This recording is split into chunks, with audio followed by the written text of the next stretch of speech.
Narrated by Abu Hurairah radiallahu ta'ala anhu, it says that the Prophet ﷺ said, Allah will not accept the excuse of any person whose instant of death is delayed beyond the age of 60 years old.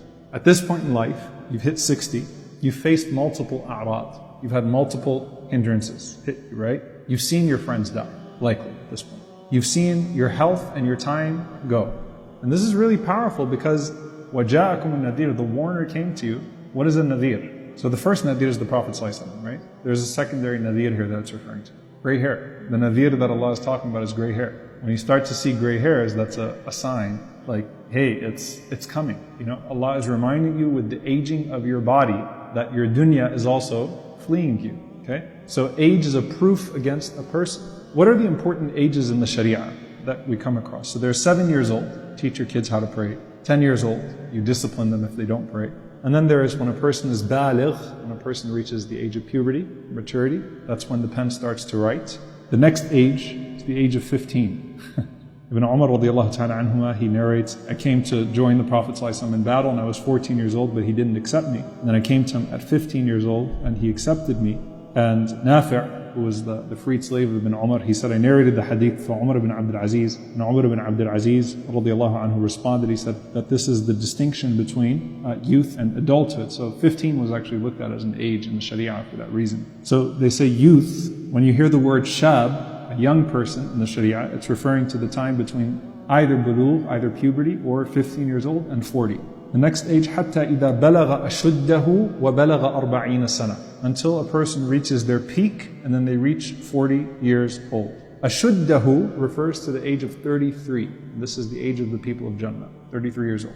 So there's 7, 10, puberty, 15, 33. حَتَّى إِذَا بَلَغَ أَشُدَّهُ وَبَلَغَ 40 سَنَةً, and then Allah mentions 40 years old. And this is what some of the scholars actually mention. أَوَلَمْ نُعَمِّرْكُمْ, did we not give you enough life to where you've figured things out now? You're at that point in life now where you have a good view of what's to come and a good view of what's past. When you're around that age of 40, midlife, right? You can kind of see both sides of the mountain at that point.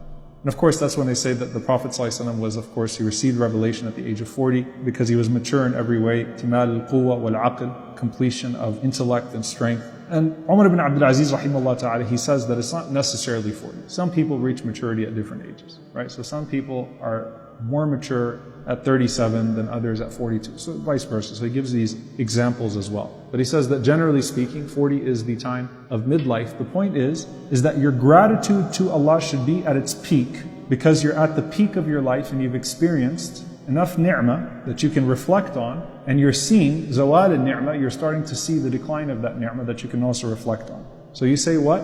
قَالَ رَبِّ أَوْزِعْنِي, says, my Lord, expand me, أَنْ أَشْكُرَ نِعْمَتَكَ الَّتِي أَنْعَمْتَ عَلَيْهِ, so that I can thank you for the blessings that you've bestowed upon me. وَعَلَى وَالِدَيْ, and upon my parents. So now you no longer have an excuse to be a spoiled brat or ungrateful to your parents. You've gotten old enough to where you can sympathize, you can empathize, you feel for your parents. They're probably a lot older as well when you're 40, right? So you're starting to see their decline. So you're grateful to Allah. But you're asking Allah what? Give me the ability, the means, go back to the first hadith, and ashkura ni'mataka allati an'amta alayhi, to thank you for the blessing that you bestowed upon me and upon my parents. Wa an a'mala salihan tardah, and that I can do the good deeds that will please you. So I can turn this blessing into a greater blessing, the blessing of the hereafter. Okay? وَأَصْلِحْ لِي فِي ذُرِّيَّتِي, and correct my offspring, rectify my offspring. إِنِّي تُبْتُ إِلَيْكَ وَإِنِّي مِنَ الْمُسْلِمِينَ, I have turned back to you.